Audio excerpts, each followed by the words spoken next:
And welcome to the Stan Simpson Show, a program about Connecticut people and compelling issues. Make it a point to drop in every week.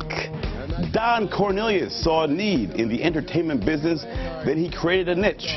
Soul Train, an outlet for African-American dancers and entertainers, became an iconic syndicated show that ran for more than 40 years.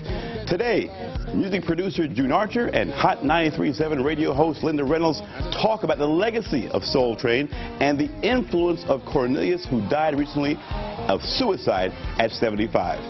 In our second segment, we'll talk about women who are the breadwinners in their households and why men have such a hard time dealing with hard-charging, successful alpha women. Our relationship guru, Pastor T.C. Brantley, returns to break it down for us. Then we'll wrap things up with a Super Bowl recap. Yes, Eli Manning is an elite quarterback, and Coach Tom Coughlin may have secured himself a slot in the Hall of Fame. Retired NFL running back Andrew Pinnock and WTIC AM Scott Gray join us to talk about what next now for the champion Giants and the Patriots, and some news about the UConn basketball team. But first, remembering Soul Train. Peace, love, and soul. Linda Reynolds, Late Night Love, Hot 93.7, June Archer, the P. Diddy of Connecticut. Now, you two, I understand there's some background between you two, where I understand my sources say that back in the day, you guys would show up separately at different parties, but if somehow, Linda, you would have a flat tire. And it's happened over and over again. You come in different cars to different events, and you would get a flat tire. True? True. Explain that to me. Something's going on with it. I don't know. We usually park near each other, though. That's part of the problem. We decided to make sure that we park on either side of the block. Right. On opposite ends of the block now, so we're good. We have a security guard outside to make sure you got in that car. All right, so reaction. Don Cornelius passed recently. Iconic figure, iconic show. Linda, your reaction to this? Sad. Really, really sad about the whole thing, because I grew up watching Soul Train. That was a Saturday morning ritual for me. Every morning, that's where you learn all your latest dances, your hairstyle, your clothing. It was just every Saturday morning, that's what you did. Yeah. Joe?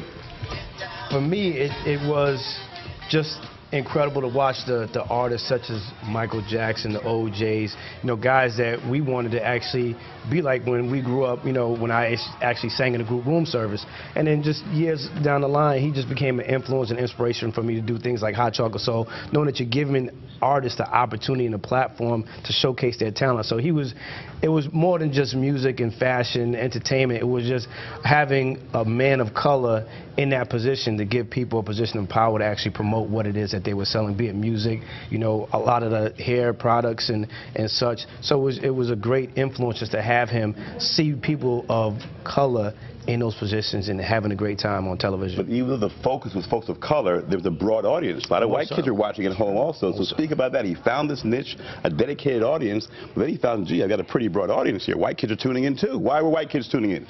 Because of that piece that actually fits into what it says. It's Soul Train. So of course, Dick Clark had his show, but what America was going to actually just hold on to at that time was just soul music. It felt good. Aretha Franklin, the Temptations, Patti LaBelle, like I said, the Jackson 5. Like, these are things that made people feel good.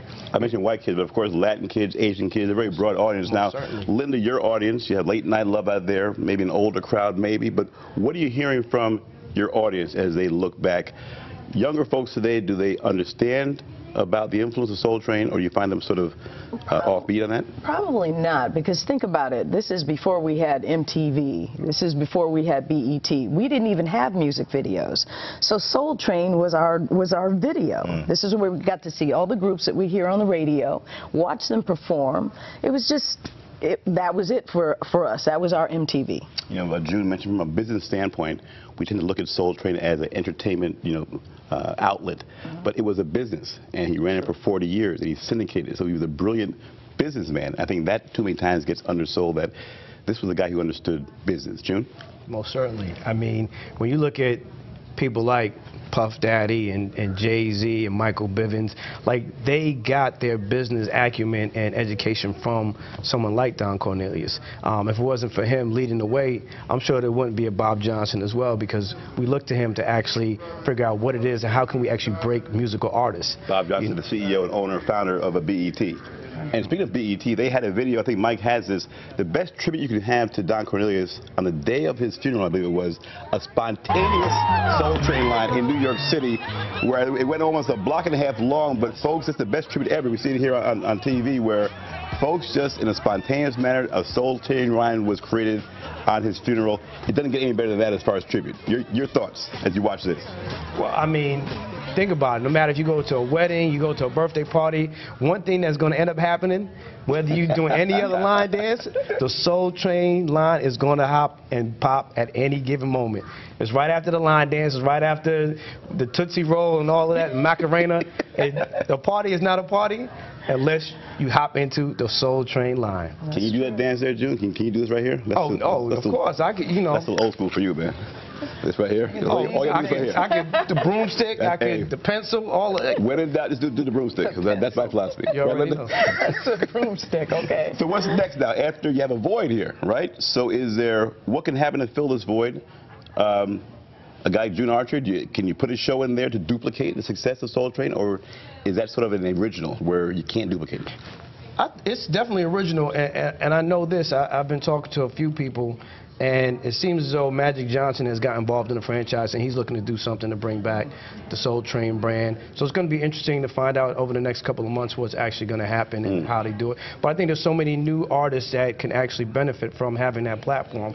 So it'll be interesting. It's part of what we're missing. There's no more music television stations, you know, focusing on merely just music. Right. But duplications don't always work, right? Sometimes there's a certain vibe you create when you're the original, and folks try to copy you and mimic you, but the same vibe is not there, the same passion is not there, and it comes across as contrived. So how do you make sure that whatever happens is not contrived? How do you create that chemistry where it pops? That's a difficult one. It's got to be organic. It's like having a radio show, right? Having you build an audience, and all of a sudden you realize it's hot, but you never really know what's going to cause it to pop. Right? You never know that sort of situation. Timing. Yeah. I think it's time. If the people want it, and you have the right people behind it, and you have the right host and the right artists to actually kickstart it, I think it'll be something, because it's a void right now that we're missing, and I think it's the right time. We need it. America needs it. The people need it. The young kids need it. You know, so giving it this proper perspective, I think it'll be a great opportunity for it to come back and really do some great things. What kind of talent level is out there right now? Junior at the forefront, seeing young talent. Linda, you're on the back end displaying talent or playing music. What's out there right now from a standpoint of Hartford and Connecticut, young people who want to get into business? What are you seeing? Oh, there's a great opportunity for young artists out of New England, and I saw a lot of that at the New England Music Seminar this past October, where there's so many artists. You have Rue Williams, you have A Squad, you have a lot of producers. These hip hop guys, you see more hip hop guys, or what are you seeing? You're seeing a little bit of both. Yeah. A little bit of both, and I know Linda has the opportunity to play a lot of artists and break artists on the radio, and I think that's a very intricate part of what we're doing. While we're trying to educate them on one end, and you give them the support on the radio, as Linda does at Hot 937, I think it will make for a great situation. Really, really soon, because so many great, talented people here. All right, we got to run. Late Night Love and Reynolds, June Archer, the Diddy of Connecticut. Welcome to the show. We'll have you back again, all right, because we love having you guys on, so we'll get them back. When we come back, folks, we'll talk about so-called alpha women and whether highly successful wives are destroying modern marriages. Provocative Pastor T.C. Brantley returns. He weighs in. Remember, catch our show 24/7 at ctnow.com/stand. Like us on Facebook. Follow us on Twitter. Don't go away.